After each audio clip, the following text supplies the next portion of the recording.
Well, I don't know what happened there, but my browser failed to play the clip. But anyway, welcome in everyone. We're running off with some great technical start already today. So tonight we got a couple of the guys involved here. We got the crew kicking it with another version of our way too early top 25 here that you're going to see. You'll see these around, and this is our version. We tabulated amongst all the group, put it together, and we're going to kind of talk about a little bit and go through it some. Without further ado, we will get rolling here with the man up in the top left-hand corner of your screen, our buddy Robert over there of WTP for Life. What's going on over there? Put those away. It's too early for that. We ain't even got to the rankings yet. Put them horns down. Get them out of here. It's never too early for the hook 'em horn, baby. I'm excited about tonight's top 25. I know my Longhorns going to be in there somewhere between 1 and 25. So I'm definitely excited about that because 10, 13 years ago, man, we couldn't even sniff the top 25. For sure. You know they're going to be in there. Some of us may think they don't need to be in there, but, they're going to be in there anyway. We're going to drop down to the bottom left to – I still think he needs to change his name from One Take to Mini Take, but that's all right. We're going to let it slide for tonight. So here's our man One Take Zaya in the building. What's going on over there with you? I'm solid, man. Hey, man, you gonna put some respect on my name, though, man. It's always One Take. You know how it go. Hey, I'm the total opposite of Rob. 10, 15 years ago, I know I was going to show up in the top 5. I know I am. I'm going to do this every year because this is what we do, baby. What it do with the crew, man? What's up with y'all? We're living it, man, living it. And last on our introductory list, but most definitely not least, is the man himself, Post Game. What's going on, Post Game? What's up, SEC? What's up, fellas? Man, I'm excited to get in this way too early top 25. And you know me, man, just trying to feed the kids before they eat me. For sure. Everybody kind of running through talking about they knew they were going to be there and all this. I knew we were always going to be in the top 25. It's just we had a problem with staying there. So hopefully that all has passed us in the thing. But real quick, before we get into these rankings, I do want to give a shout out. We have one of our other guys, Douglas. I call him Douglas. Doug Jones down in Houston joins us from time to time. He was going to join tonight, but decided that it was more important for him to watch the SWAC softball tournament where his daughter is actually playing right now. So they're in their game right now. I don't remember who they're playing. He told me. Let me look real quick, but it's on. He told me. I don't even remember who they're playing tonight, but Arkansas Pine Bluff is in the SWAC tournament. So Doug did send his rankings in, but was unable to join to watching his daughter play. So we wish the Arkansas Pine Bluff team good luck in their SWAC run and see where they go from there. Other than that, earlier today, everybody sent in their rankings, and we got them all situated and added up. And how I did it was I went through and I ranked it. First place was 25 points, all the way down to 1 for 25th, and then I added up the scores across the board, tabulated them, and here's what we come up with. So outside of the top 25 teams, just missing the cut, and the only top 25 that matters, by the way, is the WTP Sports Dudes top 25. This is the legit one. So just missing the cut, you had Missouri and TCU with 8 votes each. Virginia Tech and Oklahoma State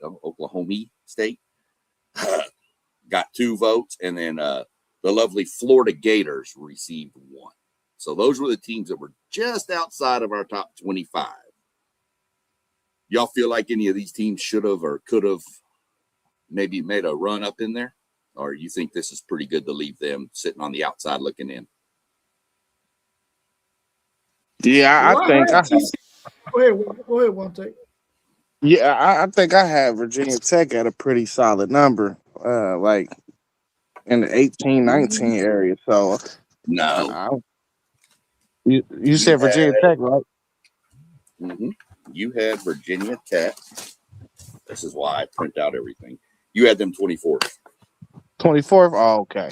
I guess that ain't bad. Everybody ain't gonna vote for them. So yeah, that's one team though. I do think though, they can make a move uh, in their conference. New coach, we know, of course, but I think they're gonna have a lot of Big Ten players over there, and I think them Big Ten players can definitely do what they need to do in order for that team to be a competitive team in that league. For sure. What'd you Yeah, have, I Rob? had TCU. I had TCU in my top 25. I think I might have had them right at 25. But when I look at that Virginia Tech team, I look at that Oklahoma State team, I look at that Florida team, and that Missouri team, I probably would have had those two SEC teams in the top 25 had we not seen so many other SEC teams in there, which we know at the end of the season, those two are going to have a tough time being in the top 25. Even though that Florida team is really, really talented, it's just are they going to be able to win the games that they need to? New head coach, new everything, but they got a lot of talent on that team. So I can see why somebody definitely had them in their top 25.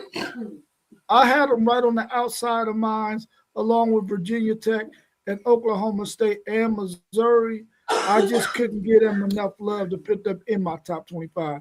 But I like the fact that they're right on the cusp of the top 25 because they are going to be some really good teams this season. They just happen to be playing some really, really tough teams this season as well.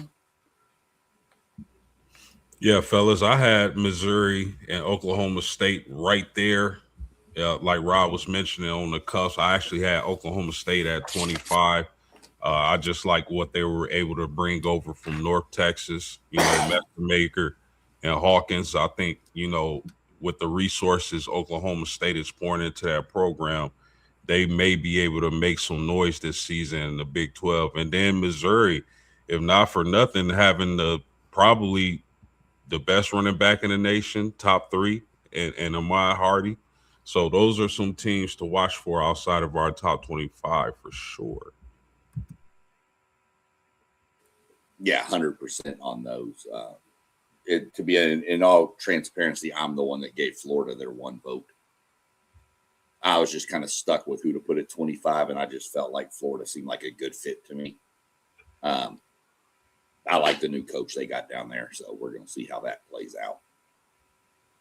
So moving ahead from there, we rank into our bottom 5 of the top 25, where we wind up with Tennessee, Houston, Louisville, Utah, and Clemson. Little more transparency here. There was 2 people that voted for Clemson in this whole poll. And they had them pretty high. One had them 13 and one had them 17, I believe. So there's some people that got some faith in Dabo over there, for sure.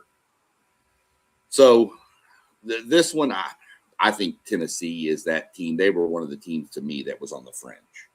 I just don't know what you're going to get from the quarterback situation with Aguilar not being back. So we'll see how that plays out. Anything else on here kind of surprise you? You see anybody, you think these teams are slotted right? You think somebody's too high, some too low? Any thoughts you got on this?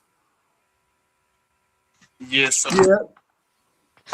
Go ahead. Outside of Clemson, that was the only team that I didn't even have in that projected area. I definitely had Tennessee around between 20 and 25. I had Houston between 20 and 25. I had Louisville a little bit higher than 20 to 25, I think. Utah right around there. Clemson was a team I didn't have there. I'm just not sure what Clemson is going to be. The verdict is still out on them. The verdict is still out on Dabo and if he can get this team turned around. He had a lot of talent last year. We've seen, I think they had 11 guys get drafted this year, or close to that. and they were horrible. And it's like, even if those guys were hurt part of the season, you still expected that Clemson team with all of that talent to be way better than what they were. They lost to, I think, a Syracuse team, and I think Syracuse put it on them pretty good. So I'm not sold on Clemson yet. I probably got Clemson in my top 35, between 30 and 35, but definitely not in my top 25. Yeah, I agree with that, Rob. I just need to see it from Clemson before I can put them in the top 25. I know Dabo is a great coach. I know he's been down lately, but I just need to see it from those guys. I want to see the quarterback situation from Tennessee. Houston is a sleeper team. I think they could make some noise this year. Also, a team that was just outside of the 25 for me was a team like Arizona, with a guy who started this would be his fourth straight year starting at the quarterback position. I don't want to butcher his name. I believe it's Fafiti, but I'm real high on Louisville this year. I think King Host coming over to work with the Browns. We saw what the Browns were able to do with Tyler Shuck and them having Isaac Brown, one of the best running backs in the nation. I think Louisville, along with that pass rush that they have, can make some noise this year. Utah is definitely a team to look out for. How are they going to play without Kyle Whittingham, with him going to Michigan? They still got Dampier at quarterback. It's an interesting scenario there. So this is the two teams I identified: Tennessee and Lincoln is my boy, but Louisville. This is why I like Missouri in this back half of my top 25. Post game mention, we got Ahmad Hardy. We also got Austin Simmons that transferred over, who Lane Kiffin believed, was a baller. He started over Trinidad Chambers.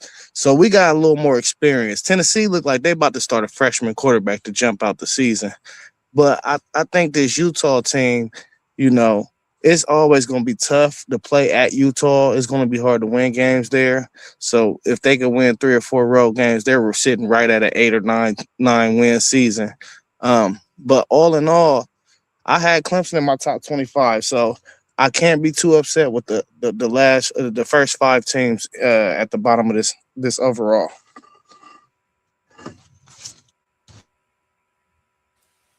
Yeah, I was actually kind of shocked when I was tabulating all this that Clemson didn't get more votes just based on name alone. I kind of was shocked when I saw that. I kind of feel these are all these and the others receiving votes are kind of, to me, kind of almost interchangeable. You're going to see a lot of movement, I think, down here. So I'm really interested in that Houston squad with their quarterback coming back, Connor Wegman, former 5-star A&M quarterback, just never could stay healthy at A&M. Plus, they've got that Keyshawn Henderson, the number 1 recruit down there. He came to Houston, so it just gives them another weapon out there. He's a quarterback, but he can play receiver too, which he might do this year. So I'm really interested in what Houston brings to the table this year. Ain't that where Mekhi Hughes went to? Mm-hmm. Yeah, so yeah, I like that Houston squad as well. And let me tell you something, that Houston, that's when that team's good, that stadium's crazy to play in. Those people go nuts down there. Right in the middle of the 3rd ward of Houston. It gets nuts down there. So that's where we are with that. Now we'll jump to teams 20 through 16 in our next group of 5 here. And we'll let everybody kind of see how we tabulated. We went SMU, Iowa, Washington, Penn State, and Michigan at 16. What are we looking? Give me y'all's thoughts. Whoever wants to jump on it. We let Postgame go first if he wants. He ain't gone first yet. Yeah, I like this little slate of teams. The only one that I really question is Penn State. Excuse me. I know they accumulated a lot of talent. I like the Rocco Beck move. I think he's a gamer. But again, just like Clemson with Penn State, I want to see it first, man. They had a lot of turnover, a lot of portal additions. Michigan could be intriguing this season. Getting Kyle Whittingham to that program, I think, is one of the better coaches in America. So we'll see if he's able to do some damage in the Big Ten this year. Washington might have the best quarterback amongst this group, 20 through 16. You can make an argument for SMU's quarterback as well. Iowa's a team to watch because it seems like every year they're like a quarterback short, like they're gonna run the ball, they're gonna play really solid defense. Iowa's a team to look out for. I think SMU with Jennings at quarterback, I think he could have a bounce back year and do some damage in that ACC conference. But I like this group of teams. I really like Michigan with Kyle Whittingham, but I want to see Penn State first.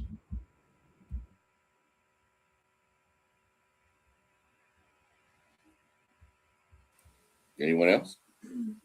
Rob, Zay, anyone? Oh, I got something to say. like. I thought one take was going. I go. I like this group of team as well. I would have probably shuffled it a little different. As far as this group go, though, you got 3 schools who I think I love their quarterbacks, and then 2 I don't necessarily love. Out of this group of teams, I think Penn State maybe has the best chance to make a playoff push with the schedule that they got lined up in front of them. These other teams, I think they'll be real competitive, but I just don't see them escaping without 2 losses or more than 2 losses.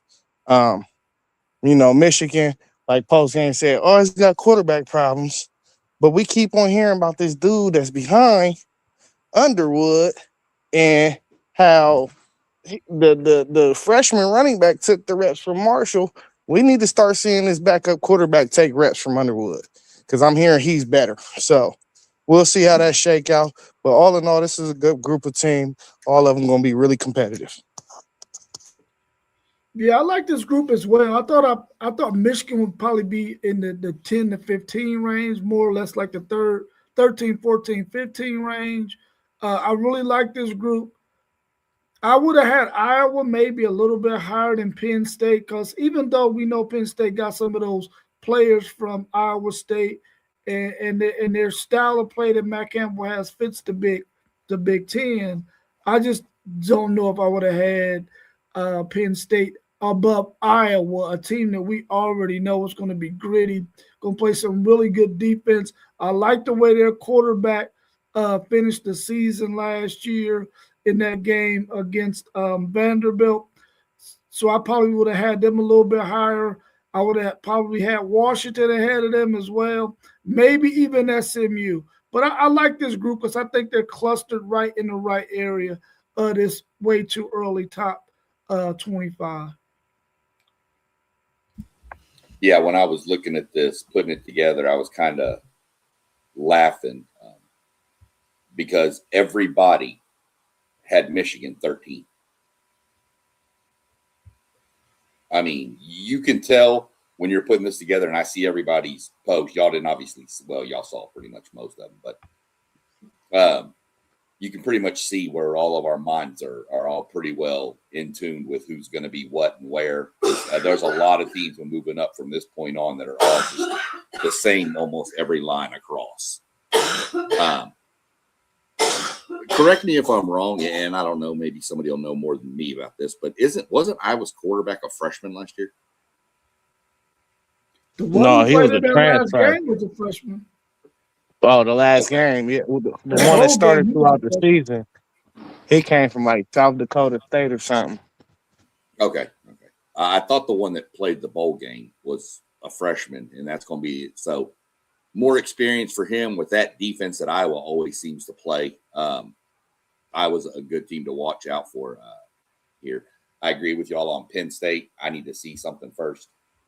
I know he got a lot of players coming over, but is it going to translate to the Big Ten? That's my question there. The Big 12 and the Big 10 are two totally different leagues. But Iowa State was almost more like a Big 10 school than a Big 12 school most of the time, too. So we'll see how that plays out. Jumping into the next grouping, we've got 15 through 11. We're going to go Alabama, BYU, Texas Tech, USC, and LSU. You can jump first, Zay, if you want. If not, anybody else can go. Rob, whoever. Yeah, Bama is way too high. That's 15. I don't like 15, bro. I think Keelan Russell gonna start. Red shirt freshman. No game experience. I don't like quarterbacks with no game experience being high in my rankings. BYU, Texas Tech, that's cool. Clump them together because we don't know what's going to happen in the Big 12, but them are the two most likeliest teams to win it. So them warning that ranking because one of them got to make the playoff, obviously. USC, I think, is a little low for them. Not too far off, though, but by a few spots. I like Miave. I think he's one of the better quarterbacks returning. And LSU is right in the ballpark of where I think, because it's just like you know, all of us gotta wait and see certain teams. LSU is that team for me. I want to see what they look like before I put them too high or too low. I know they done had a whole bunch of injuries this spring, so a lot of guys have been practicing. DBs, the quarterback, all of them to miss time. They got dudes on the offensive line that missed time this spring. So we got to see how that come together over there. But talent-wise, this is a top 5 program, football team right here, talent-wise. So we'll see how that shake out in LSU. But all in all, this is where you start seeing we're getting into the group of you see high-level talent, and then when you hit that 12 mark, you're going to start seeing these couple key factors. Experience at the quarterback, playmakers across the field, and solid defenses. So we getting up into that upper echelon of teams that we're gonna start talking about. That's a real life contender on paper this post spring.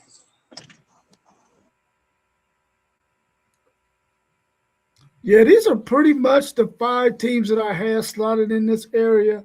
I think I had LSU maybe a little bit higher than that and had Oklahoma back in this grouping. But I like the way it looked. Apparently, we all were pretty much thinking along the same lines when it came to everybody from 11 through 25 because we got some of the same similar teams, maybe a position or two higher or lower. I like this grouping. I think Alabama is probably where they should be because we really don't know what Keelan Russell is going to do with them. We really don't know if their running game is going to be back. It's a lot, like One Take Zay said, it's a lot we don't really know about Alabama yet, so we can't slide them too high up in this ranking. So about the midway point is about where they probably deserve to be. LSU, another team who we feel like, yeah, you were able to go in the portal. You were able to get Lane Kiffin as your coach. You were able to get a lot of players. But with the injuries, how are they going to fare? How are they going to gel? Are they going to be able to go out there and put that production on the field? Because the last few years we've seen LSU not look so good. Probably because of their coach. And they got a much better coach now. But the verdict is still out on them. We don't want to put them too high, and we definitely don't want to put them too low with the talent that they were able to accumulate. But I like this grouping right here. Yeah, for me, this grouping is like dark horse, wild card type teams. LSU, listen, I get it. They accumulated tons of talent. They got a really good coach in Lane Kiffin, in my opinion. But even he came out and kind of tempered expectations. Sometimes it's not that first year, it's that second. So LSU's an interesting watch. USC, Another team, tons of talent that I got to see it. I'm not sure if they can compete with the elite teams in the Big Ten. That's just me. I'm not sure if their defense is ready to take that step. We know they can score, and they found the running game as of last season, but I want to see that defense, like I always say, travel to the Midwest when we got hoodies and long socks on. Texas Tech, another talented team. We'll see. We'll find out about Sorsby, their quarterback situation. How much would that affect that team if he actually has to sit out the whole season or even possibly never come back? But Texas Tech has the athletes. How much would the quarterback position affect them? BYU is a solid team. I think BYU should be ranked ahead of Texas Tech to begin the season in a way too early. Alabama, maybe they know something we don't know because they extended their coach. We know Bama gonna have some athletes. We know they do well with recruiting, and we know what type of program that is. But I think that's a little bit too high for Bama as well. Talented group, 15 through 11, but a lot of question marks. Yeah, 100% spot on again. Like everybody in the chat, this is why you tune in. The analysis you get here is second to none. These guys say it all. LSU, we're going to see what happens. You're right. I mean, their quarterback there, that's an iffy one with me. He hasn't practiced. He's still recovering from his injury. Trying to come in and learn a whole new system and timing with all these different players. I'm going to keep an eye on that. Bama, I think Bama's low. You did mention that they extended the coach. I was listening to One Take's favorite show the other day, Paul Feinbaum. And he, hey, man, leave me alone, man. He had some people calling in. If you've never listened to the Paul Feinbaum show, these people get crazy, but they were mad at the extension, saying we were used to recruiting 5 stars. He's bringing in 3 stars. I'm just like, these people are mad. They are not pleased. They were talking about firing Greg Byrne. It was crazy on there. But we're going to see what happens with that. BYU, we'll see. Texas Tech. I ranked Texas Tech based that Sorsby is the quarterback because as of right now, he is the quarterback. So until we know different, that's where I had Texas Tech ranked them on that. USC, I had USC a little higher on my list. Main reason, what they've got and what they brought in the recruiting class. Booby Feaster is a freak athlete, guys. That dude is electric. Saw him play numerous games in high school, and he is crazy. So that's kind of where I see it. I mean, these are kind of those teams that are on the edge of the playoff for us, some in, some out, but these are teams that you expect to be in the mix, I think. So now we'll jump into teams that we feel are pretty, secure in our list as the playoff teams. Jumping into group 10 through 6, where we see Oklahoma, Mississippi, A&M, Texas A&M, Indiana, and Miami. Who's got what here? Hey, Sean, refresh my memory. Where did I have OU come in at? And by any, these are 12. 12, okay. These are post-spring rankings, and when more information comes out, I am subject to change my mind. I just think I should make that disclaimer. But yeah, so this is a good group of. This is where I was saying, like, once I felt like when I did my rankings, once I got to 12, I think you started to see key attributes to each team that was slotted up here, and the main thing that I kind of was rolling with was experienced quarterbacks. So OU, you got Mateer. Mississippi, you got Trinidad. Texas A&M, they return Marcel Reed. Indiana, They got transferred from TCU, Josh Hoover in. Miami, Darian Mensah, gunslinger. These are all things I think you're going to see out of these top 10 teams is really experienced guys that got a lot of starts under their belts.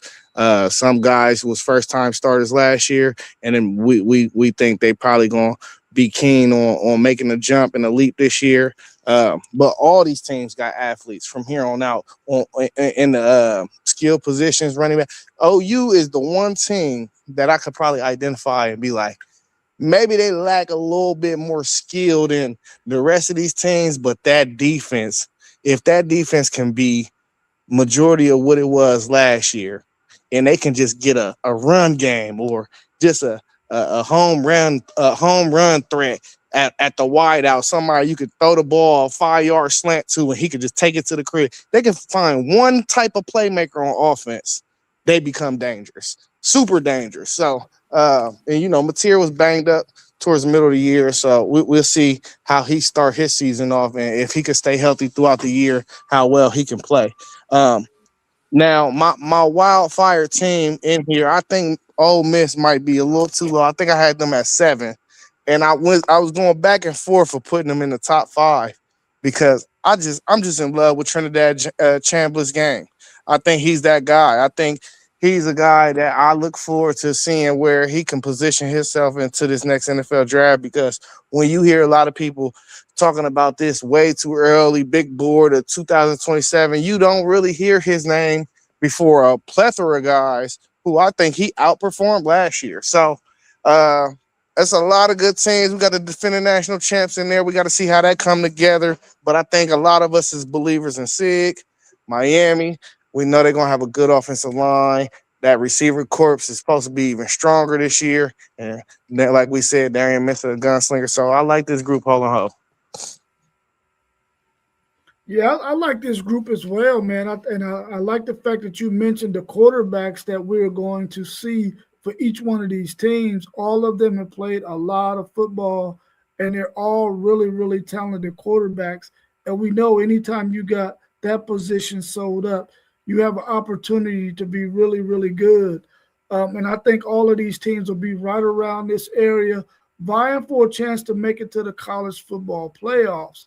If I had to look at a team that I thought probably should be in the top 5, it would probably be that Miami team. But I think Indiana is right there as well.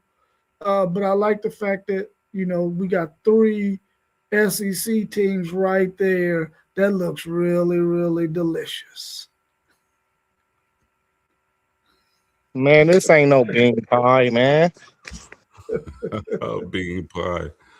Listen, Oklahoma comes in at 10 in our poll. The key for me is going to be, can Mateer return to that form before he got injured?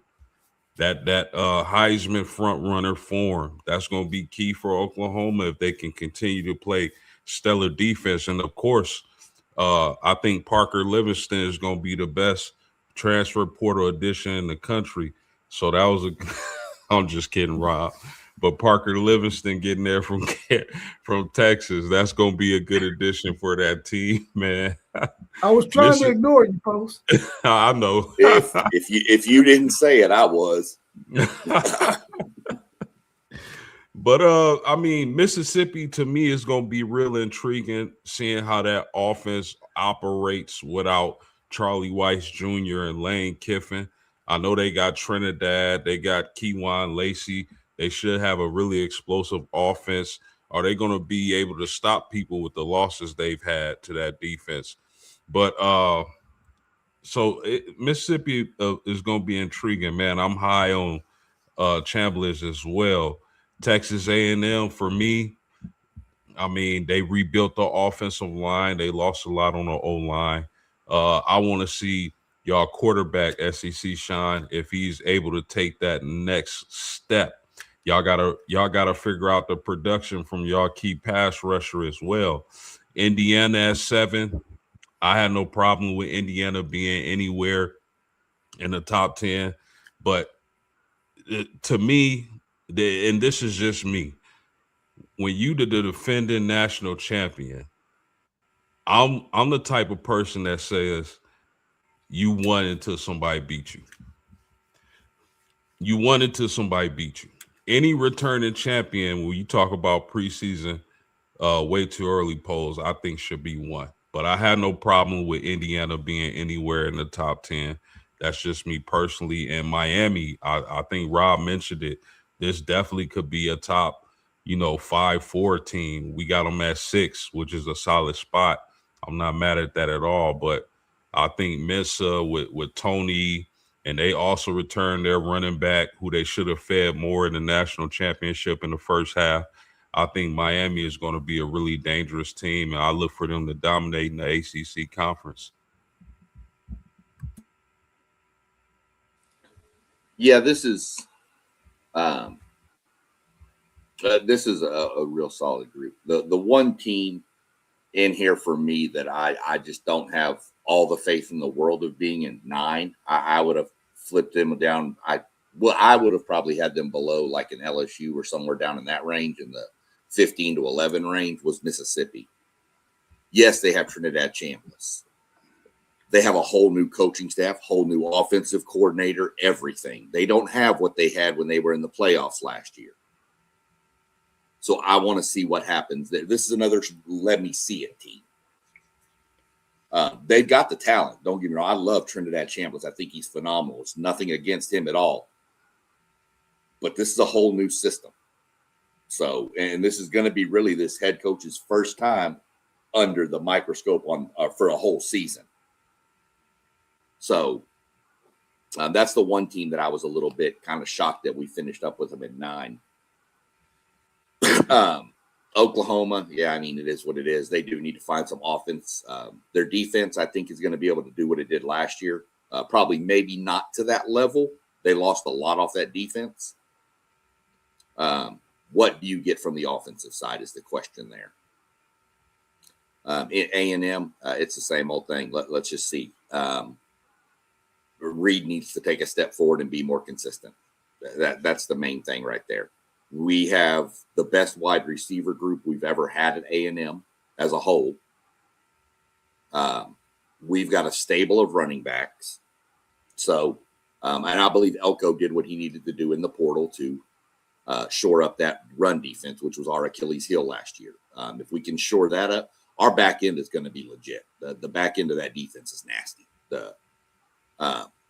Not quite Ohio State level from last year, but that's a pretty good back end of a defense right there. So we'll see how it all comes together for them. Indiana,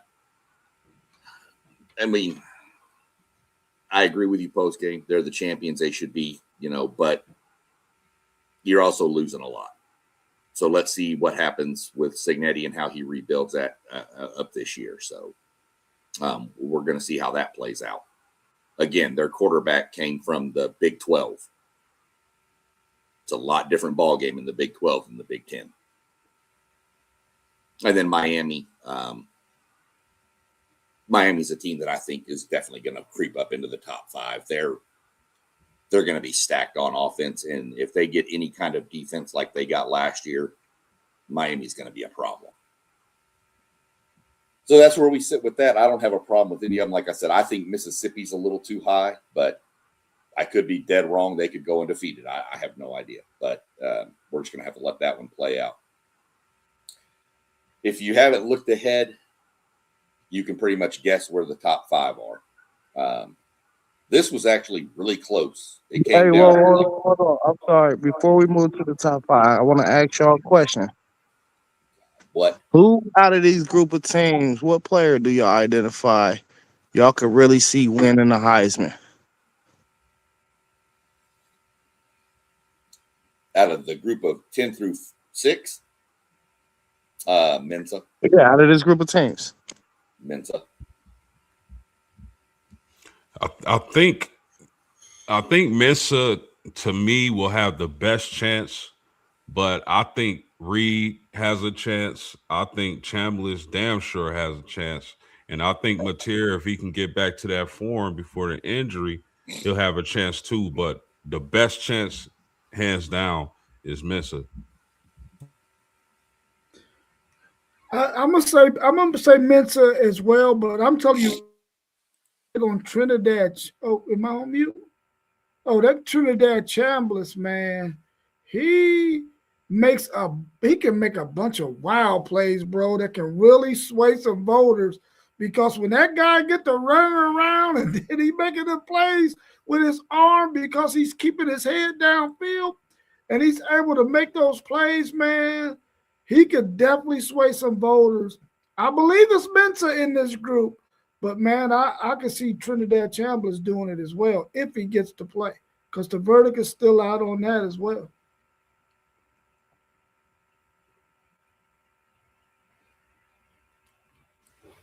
You hope it's not Marcel Reed, in other words.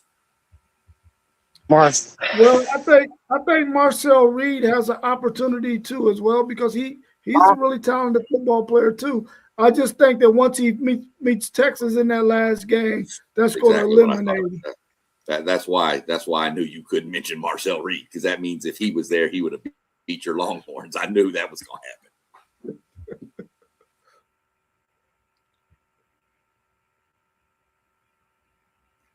What about yours? One take? Who you got?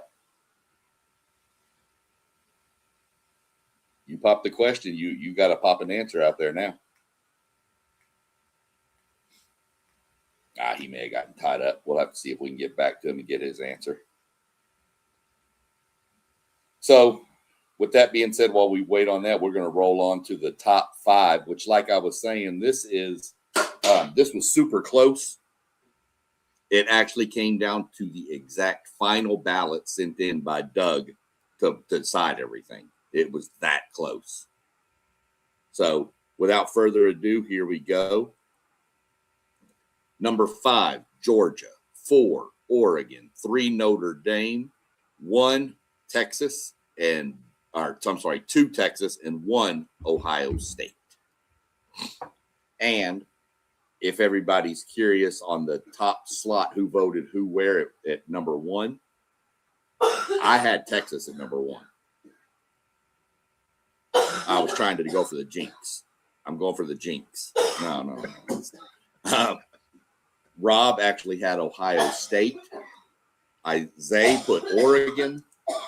Post game went Oregon. And Doug went, give me 1 second. Doug was a homer. He picked Texas. That's what put Texas into second. They were in third.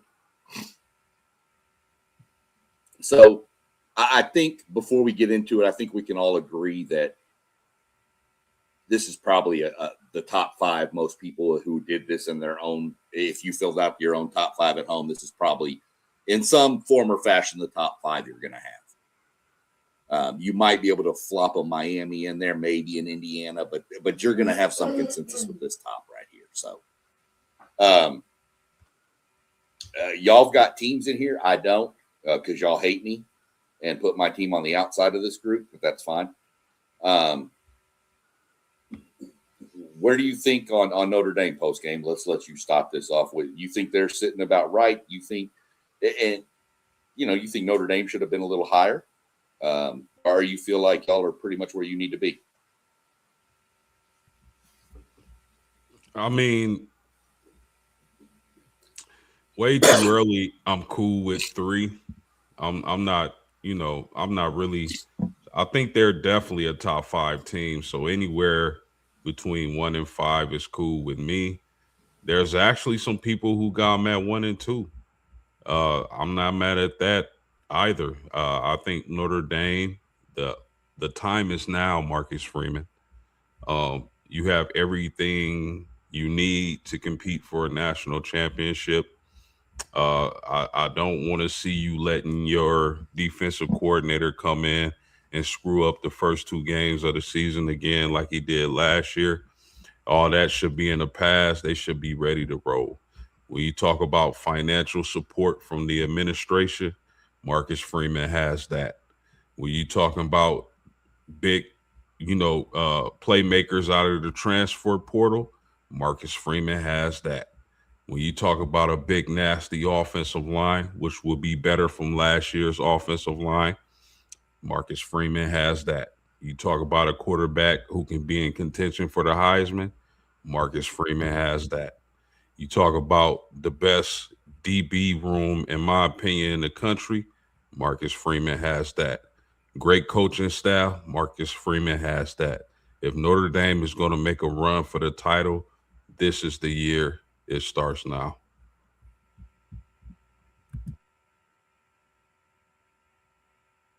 Rob, I mean, Texas is coming into this season with as much, if not more, hype than last year, with a second year under Arch, adding some additions into the running back room. I know we've talked about it on previous about your wanting to see the offensive line gel, but what are your thoughts on your Texas squad sitting at number 2 in our rankings? I kind of would like to have them maybe closer to 4 or 5, just simply because I don't want that target on my back like it was last year when they brought us in at number 1. I want Ohio State to have that number 1 on their back coming week 2 so that we can have something that we want to do to the Buckeyes like they did to us last year in game 1. But I think this Texas team has every piece they need to have themselves in the college football playoffs. They got a really tough schedule. Many people believe, there's some people who believe it's the toughest schedule in the country. They got an 8-game stretch where they got to play SEC teams for 8 weeks straight. That's going to be a tough thing to overcome, but I think with the depth and the talent that this Texas team have, if they make it to the college football playoffs, they might be that one team that has had the most preparedness to make a run in the college football playoffs, because I don't think anybody is going to be more prepared than Texas because of the schedule that they have and the games that they're going to play and the environment that they're going to be in. If they can make it to the college football playoffs, they should be ready to really be really, really good in that college football playoff. Yeah, for sure. Hello. And yeah, it is. It's y'all go bye week. Y'all get you and Oklahoma both kind of get screwed. You both get the bye week before the Red River, and then you run all the way to the end. So you would kind of wish that bye week would be after that game, as physical as that game tends to be. But the schedule gods did y'all no favor on that. I heard you popping in there one. Oh, go ahead, postgame. Sorry. Real quick, I got a question for Rob. I noticed y'all played Texas State before y'all play Ohio State. Has that always been on the schedule, or was that added recently? No, they were there. They were already there in the first week. Yeah, they were already there. Got it, because I don't know why I thought y'all played Ohio State the first game of y'all season, but I think that's a little bit better. When I've always been one to think before you play a super tough game, you need somebody not as tough the week before. Oh, they're not going to be super tough. Oh, Ohio State not. No. Easy work. You better watch Texas State.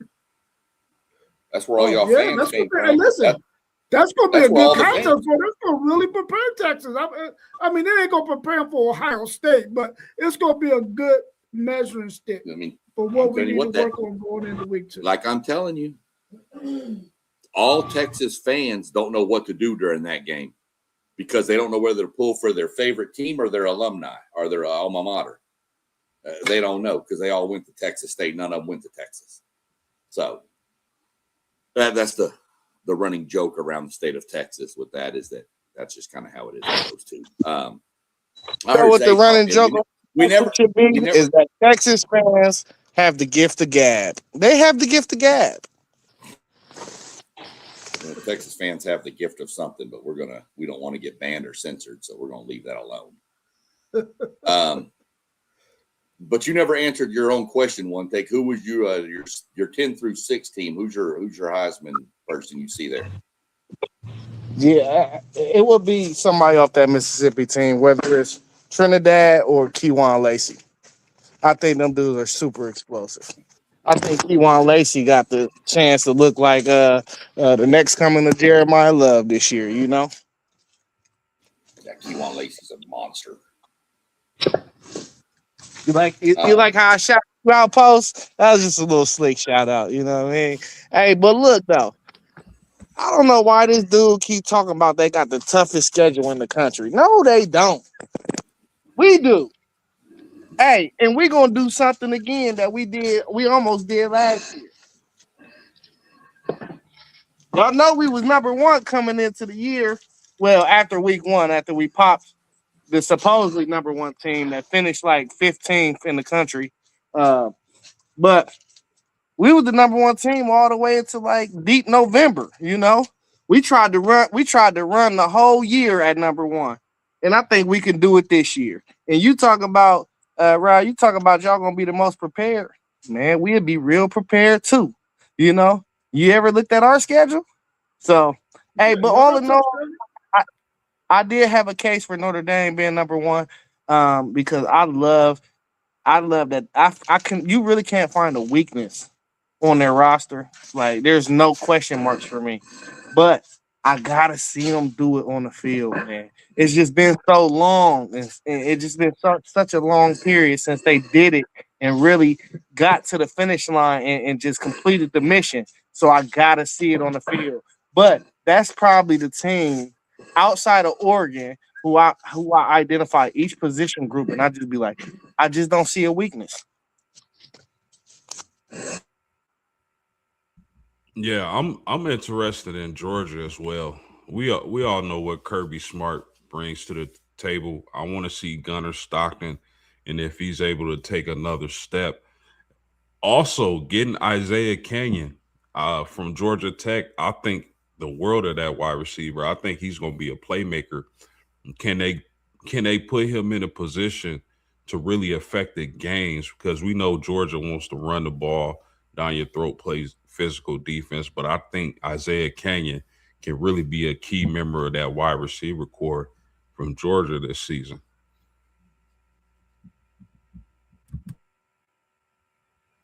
Yeah, I mean, for sure. I think they kind of already rambled off about Ohio State there and what he thinks that they can run it through. So, yeah, Georgia's kind of that question to me. The Georgia that kind of came on at the end of the season where they finally figured out to start running the ball a lot more is the Georgia I think we're all used to. They do have their quarterback back again, so that's a huge advantage, of course, with Gunnar being back there. Oregon,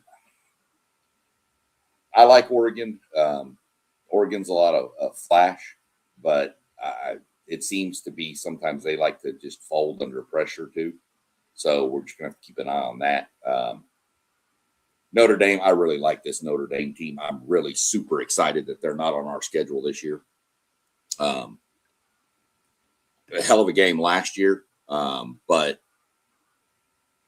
Notre Dame looks like they're going to be good. CJ coming back with a year under his belt. Greathouse is still there, right? Isn't he? Yep. Greathouse is still there. Great games last 2 seasons, SEC. Yeah, well, yeah. The first one was a huge defensive struggle for a while. And then last year was who had the ball last won that game. Even though we got away with a hold on the last play, I'm not even going to try to defend that. So, but it's over. It's in the past, so we can count it now. Other than that, this is a really good top 25. I kind of expected it coming from this group of guys that this is kind of where we were going to fall. There was a few of us had some outliers. I know Post Game's got some questions on Mississippi. He had Mississippi pretty low, and I think it's justifiable with all the changes that went on there last year. Were they playing with lightning in a bottle last year? Were their hair on fire? So all the little cliches you hear, or was it just that good of a team? So we'll have to see what happens this year. I really think it's a good laydown. I'm going to do a little more digging over the next couple of weeks, looking through all of the schedules of our top 25 and just kind of probably the top 10, really, to be honest with you, and kind of look at strength of schedules and kind of rank the schedules as I see them, difficult to least difficult. And I'll put that up on one of our shows and we can kind of debate on that, what we think. You tell me if y'all think I'm wrong or if you think it's good. And we'll debate and move stuff around. You know, we're still a ways off. We got a lot of other things going on right now in the world of sports. So, you know, other than that, just trying to find some time to get some stuff going. Trying to get us a quick update on Doug's daughter's softball score here before we do wind up cutting out of here. Y'all give me a second. Let me pull it up. Oh, they're down 4-1 in the top of the sixth. So. But I think they're a young team. So, you know, that's good to at least make the tournament because not every team makes the tournament in that conference, only the top like 4 in each division. So they made the tournament. I think they're a pretty young team. So that could bode well for them in the next coming years. Out of these 5 teams, which quarterback do y'all like the most?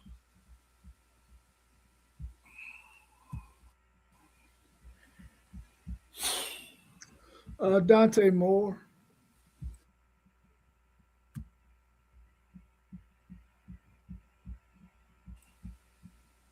Moore's a good one. I'd honestly, I have to go with Arch. I mean, I've seen Arch when he's on throwing the ball and what he can do with his legs to get out of the pocket. Arch is not your Manning. He's not a statue back there in the pocket. And I'm going to tell y'all what, if you ain't looking at the other Manning, Peyton's son coming up, go look up some of that kid running play action and tell me that don't look exactly the head duck on the ball fake. Peyton Manning, he is 100% Peyton. That kid's coming. But he's not the Peyton Manning statue back there. Arch isn't. He can, trust me, I saw it firsthand last year. He can run.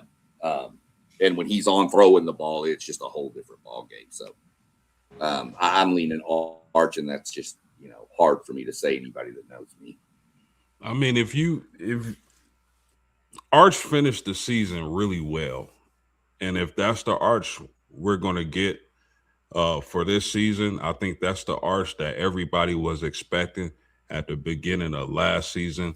And if Arch is going to play like that, I think he's going to position himself really good for that Heisman Trophy and for Texas to be set up with a lot of success. I think out of these 5, I like George. Just right now, this is subject to change, but I like Georgia's quarterback the least. That's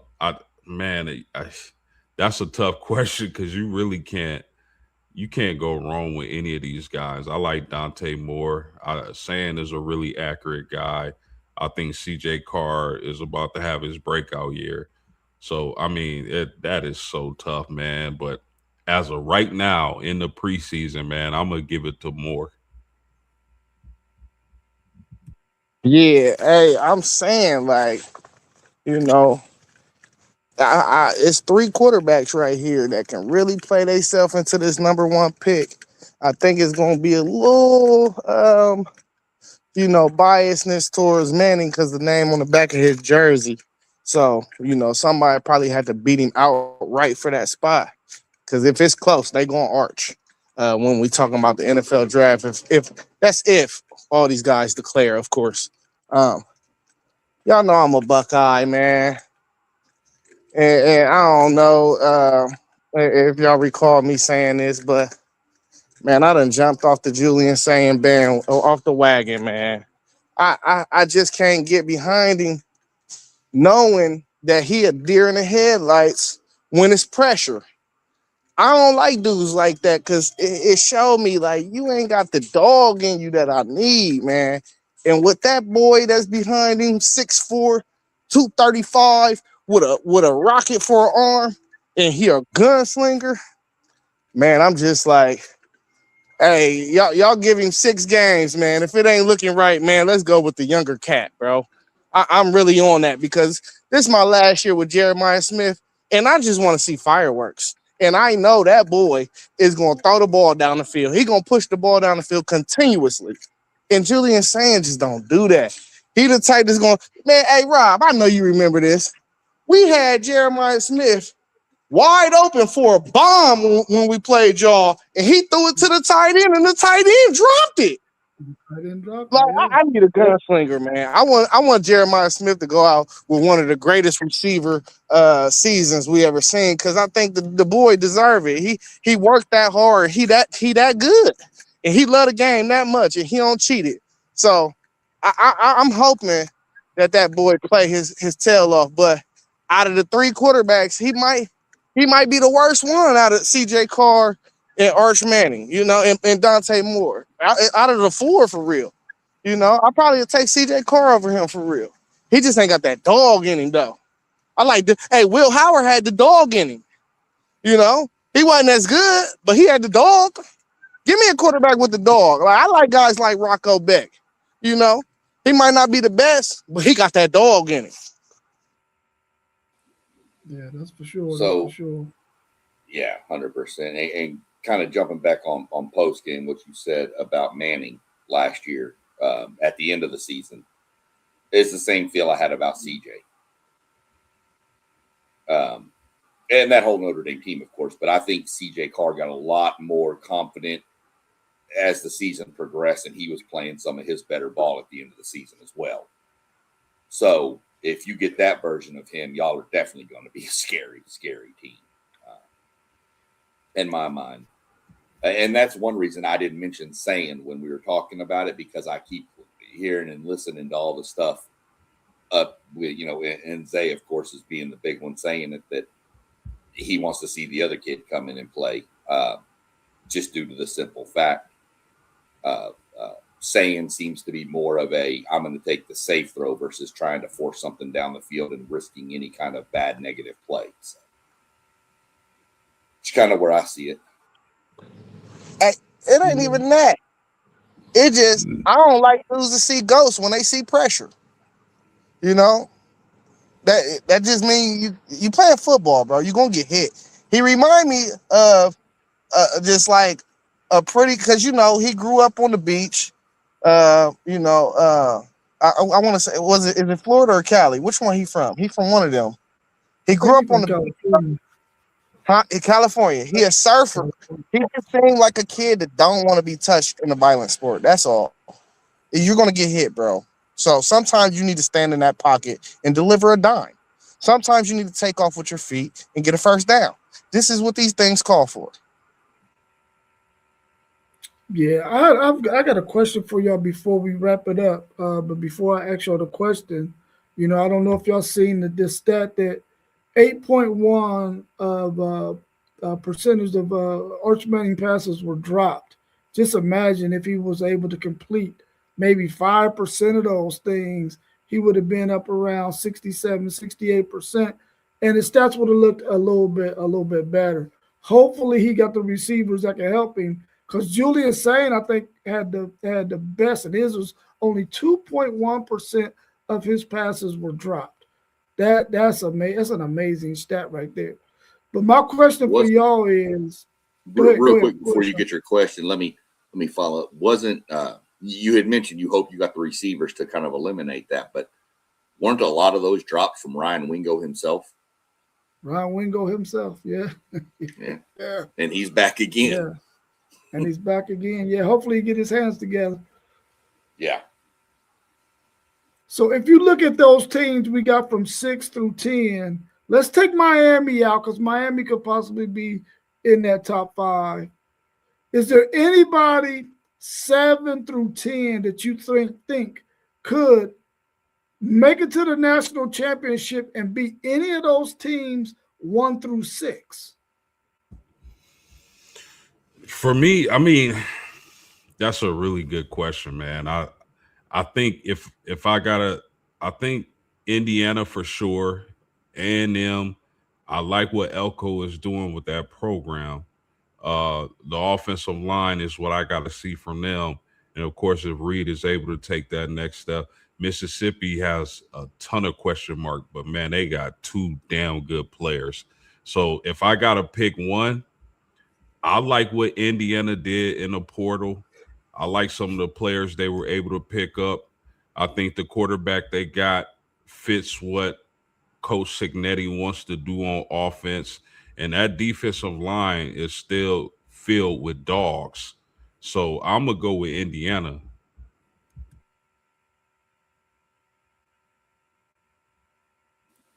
Yeah, I'm a move to the group behind that actually, and I'm gonna identify LSU and USC. Them are my teams.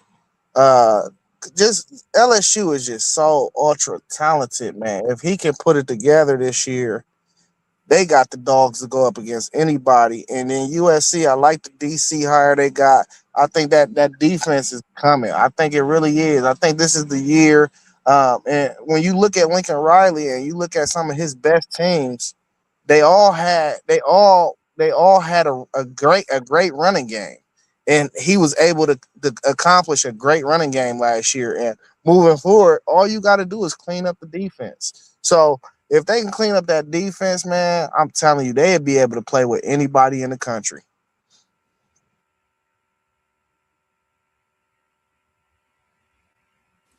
Yeah. Go back and look here. Everything falls right. I like what A&M's got. If Reed can progress from what he progressed from year 1 to 2, if he can take that same type jump to year 3 with the depth that we have on that whole team, this is our deepest roster that I can remember in years. 2-3 deep across almost all the positions that are important. You know, the offensive line is stacked with depth. The defensive line's got depth. So it's just a matter of, can it all come together? I could see A&M making a run. Indiana, you don't count out Signetti. And Miami, I could see, well, we said we leave Miami out of that one. So A&M, Indiana, I don't see Oklahoma doing it. I don't have faith in their offense. And you mentioned USC's defense. Didn't they hire Gary Patterson to be their DC now? See, I'm not. I think the 3-3-5 is overblown. I don't think it's that good of a defense, to be honest with you. I don't like it. I think it worked when he was running it at TCU, but I think the times have bypassed that defensive scheme. So Axe Tech is about the 3-5. that was back then. That's back then, yeah. Nowadays, I don't think the 3-3-5 is a good play. It's Steve It's my Sarkisian's opinion on it. kryptonite. Yeah, well, yeah. So yeah, I mean that's kind of where I see it. Following a Hey, good question. you know the main thing about your Aggies, man, I be hesitant is Marcel Reed. His lows are low. They are Oh, I know. really low. Yeah, And, that's my biggest fear. and if he could just be consistent and not have the lows, man, y'all really got a chance too, for real. Yeah, I will be honest. I love our backup, Brady Hart. But he's not quite as mobile, and we'll see what happens. We're also changing offensive coordinators, and Holman Wiggins, he was at Bama when they had Jalen Hurts. So he knows what a mobile quarterback can do. So, and he's a hell of a receivers coach. Obviously, look at what he did at Bama. So we're going to see how that changes too with the OC change. But you're right. If you give me Marcel Reed in the second half of that South Carolina game, we probably win the national title last year. Yeah, But in the first half, y'all gonna fall out of the top 10. you go Marcel Reed in the first half, we're out of the top 25. So, but yeah, that's the problem I have with us is what are we going to get from Marcel? That's my main question. But we're going to see what happens and let it play out. Like I said, it's all fun.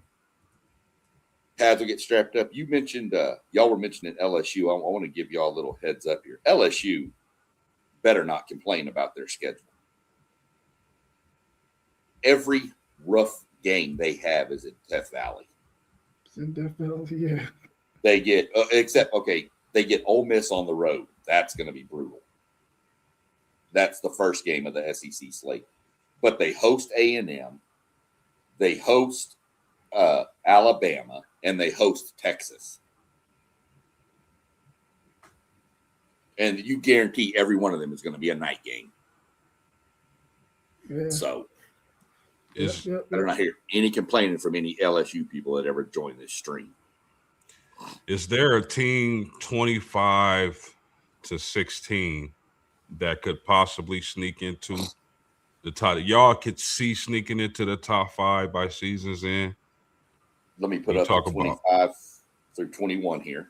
Y'all look at those teams. When everybody's got a good gauge, I'll move on to the 20 through 16s. Or maybe I should say which one of those teams has the most upside.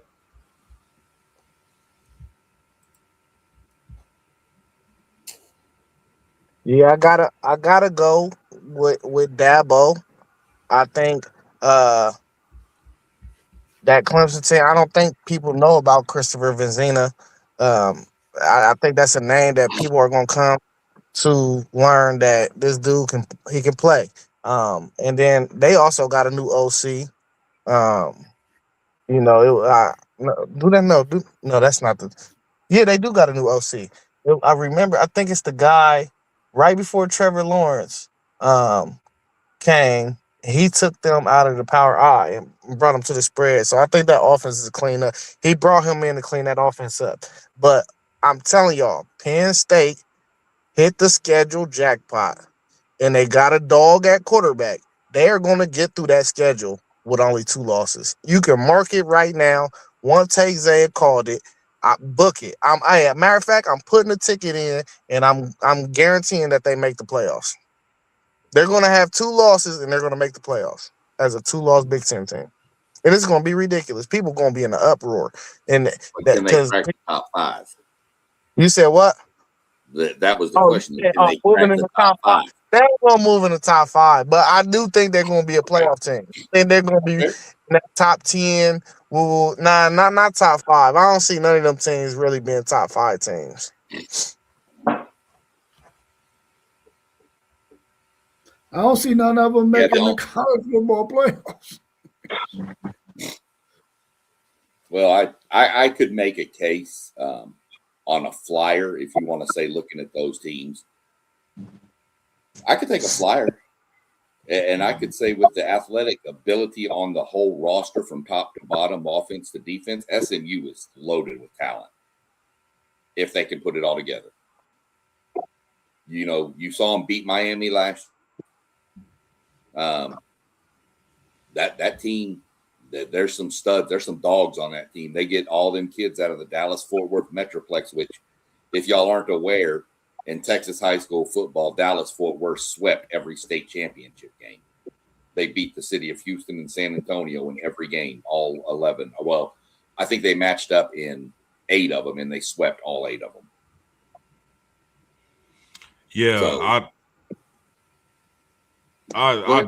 I doubt any of these teams getting the top 5. But if I'm gonna take a flyer on one, how you feel about SMU is how I feel about Louisville. Michigan, I think the kind of stability Whittingham brings to a program with the talent, hopefully they're able to use their quarterback in the correct way. Maybe he can clean up some things. Michigan could. But, man, I'm telling y'all, and I don't even like the University of Louisville. It's one of the teams I really dislike, but I got to keep it funky for the people watching. I think Louisville can make a run in the ACC. Now, what that means, does that mean winning the ACC and beating Miami? Maybe not, but that's a team to look out for sure. Yeah, I got a question for you post game, and then I'm gonna be quiet. There's a little bit of buzz out there that says that when it comes to the college football playoffs, that Texas Tech and Notre Dame have the best chances of making it every year. They're saying Texas Tech because they can outspend anybody in the Big 12. So they're always going to bowl a roster that can probably dominate the Big 12 and make it to the college football playoffs as an automatic bid for winning that conference. And then they say Notre Dame because they can decide what their schedule is and always come out with a really good record, especially if they don't go back to playing USC year in and year out again. What's your thoughts on that talk out there as it relates to the college football playoffs and your Notre Dame Fighting Irish? Bull baloney. Because guess what? For the people saying that, we don't outside. Okay, it was a special situation where we didn't get USC back on the schedule. We had to get somebody on the schedule. We got BYU. Other than that, the majority of our schedule is already set in stone. We got Texas coming up. We got Michigan coming up. We got Florida State, Alabama, teams like that. So now they would have a valid point if Notre Dame was making their schedule the year before or months before the season. But the fact that they don't is just utter nonsense. And it's just a testament to the hate Notre Dame gets. But I get it, man. You know, people are mad at Notre Dame. They always going to be mad at Notre Dame. Rob, we've talked about this on shows plenty of times. They hate that Notre Dame has found a way to have their cake and eat it too. That's all that is. Yeah. I think we've mentioned this before, jumping in on post-game side here with that, was the ACC sets 6-year games, right? The ACC set 6-year games with their conference, right? Absolutely. The ACC sends us those teams. Yeah, and then those schedules are made a year in advance at least. So all you know is you got to keep these dates open if you don't have it and fill in around it. You got to get what's left based on other conferences. So, you know, I don't think, you know, anybody dogging Notre Dame on that. And it's just somebody that's not paying attention and doesn't understand the inner workings of how schedules are built nowadays. You know, 20 years ago, A&M didn't have games penciled in with Notre Dame for 15 years down the road. You just didn't do that. You did it a couple of years ahead of time. You know, you normally, a lot of it back then was home and home. Hey, we'll come to you, you come to us, and then the next year you find somebody else to partner up with. Nowadays, these things are made so far in advance that, you know, and it's kind of a detriment because you don't know who's going to be good. Everybody that had Clemson on their schedule last year was like, all right, we got a chance to well, Clemson wasn't good. So, yeah, that's just kind of my thought on it. People just need to get off of it. Well, I'll tell you this, folks. Go ahead, Rob. Hey, I'll tell you this, post game. After we beat Texas ass this year, and if they lose 2 more SEC games and not make the playoff, they gonna back out. I'll tell you that right now. No, cause it ain't gonna happen. It ain't gonna happen. It ain't gonna happen. But I think y'all got a 10-year deal with Clemson, right? Y'all can't hear my shots fired. Yeah, we here. We trying to ignore it. We trying to ignore it, man, because One Take been doing that for like 3 days in a row now. Hey, I was just making sure. Go ahead. No, I was just telling he know he started it. He started it in the group chat. I don't even know why he acting like that. Yeah. I don't know. It's not. It's not. The reason I ask because it don't seem like it's loud enough, but whatever. Yeah, it was loud enough. I was just ignoring it.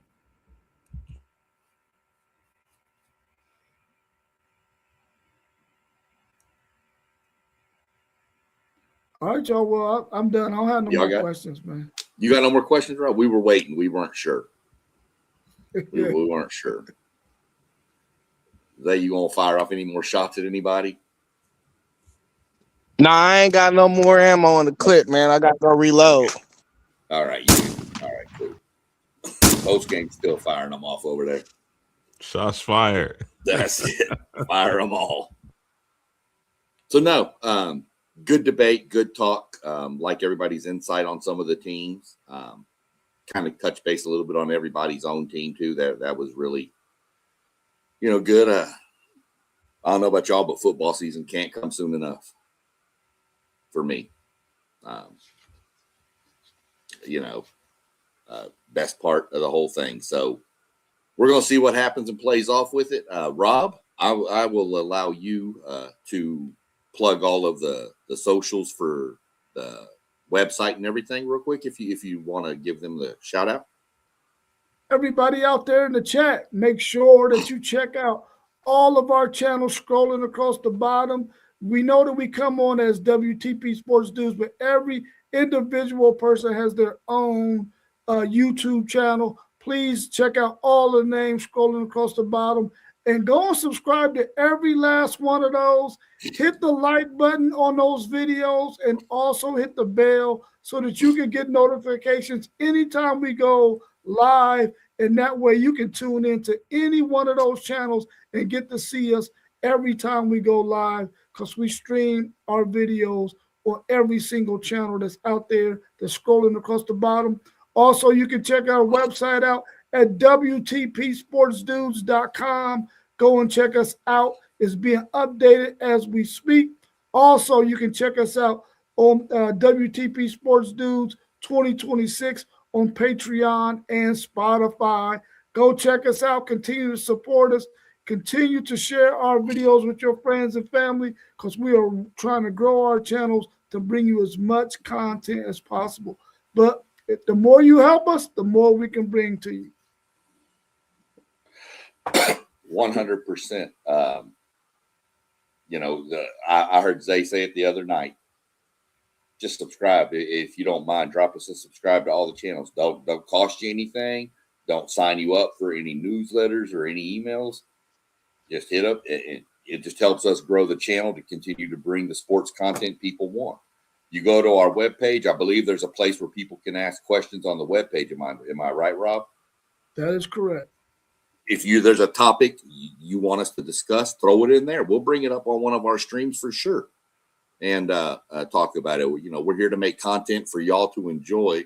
So any feedback y'all want to give us on topics or questions or anything, you jump in the comments and ask them, or email them or to us, and we'll get to them on one of our upcoming shows. Without anything else left to go into, we'll go into get on out of here for the evening. Great show again, fellas. Appreciate y'all joining in. Post game, appreciate all you bring for the insight you bring. Zay, same thing for you. Bringing all that you bring for the Ohio State side, the Notre Dame side for post game. Rob with his Longhorns. Good banter back and forth. I like it. I like to have a little fun with it. So other than that, I hope everybody has that's it. It's going to get ramped up even more as we get closer to these football kicking off. So definitely stay tuned. We got more content coming your way pretty much every day. Other than that, last words from you, Zay. Are you good? I guess Zay's good. So as we always do, ladies and gentlemen, we are going to slip on out the building and wish everybody a great night and peace. Yeah.